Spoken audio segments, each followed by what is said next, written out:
Dear students, today we will see requirement analysis. Requirement analysis is very important and essential activity after elicitation. First we have to elicitate all the requirements and then we have to do the requirement analysis. We analyze, refine and scrutinize the gathered requirements in order to make it consistent and unambiguous.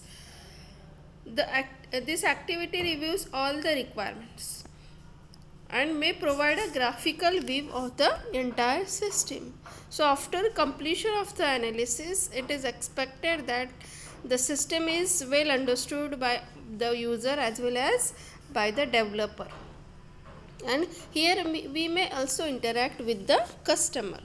So the various steps of requirement analysis is: first is draw the context diagram. Second is develop the prototype, which is an optional step. Third is model the requirements, and fourth is finalize the requirements. So first step is draw the context diagram. Okay. So what is context diagram? This is the example of the context diagram. The context diagram is a simple model that defines the boundaries and interfaces of the proposed system. In this, the entire system is represented by a oval and it identifies the entities outside the proposed system. So these are the entities outside the proposed system that interact with the system, and the system is represented by the oval. So the context diagram for result management system is, the system is represented by the oval. Then the entities which are interact with the system is administrator, subject information entry, marks entry operator, then a student entry operator. Okay, so these are the inputs. These are the actors which communicate with the system, and this is the output: student information report, mark sheet and student performance report generated. Okay, so this is the first step of requirement analysis, that draw the context diagram. Second step is develop the prototype. So as we have seen in the first unit, what is prototype? Prototype is the effective way to find out what the customer really wants, and it is used to construct the prototype. Prototype means something that looks like our system.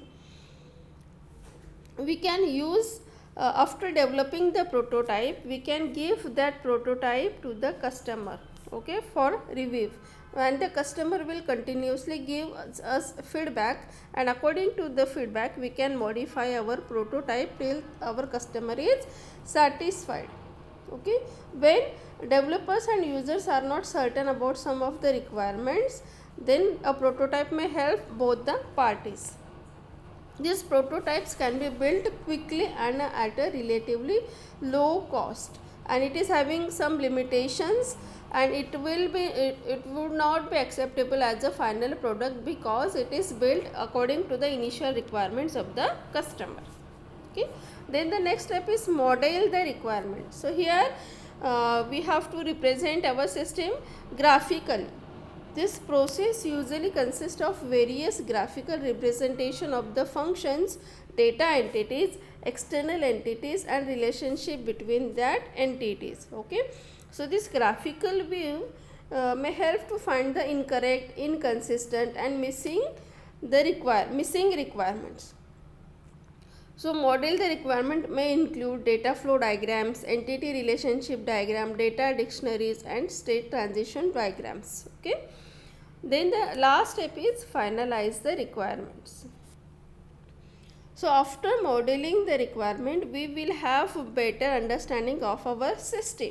Okay. Then after modeling the requirement, the inconsistencies as well as ambiguities have been identified and corrected, and flow of the data among the model is also cleared. Elicitation analysis techniques have provided better insight to the system. Now we can finalize our requirement, and next step of this is to document that requirement in a prescribed format. So this is the requirement analysis, which consists of 4 steps.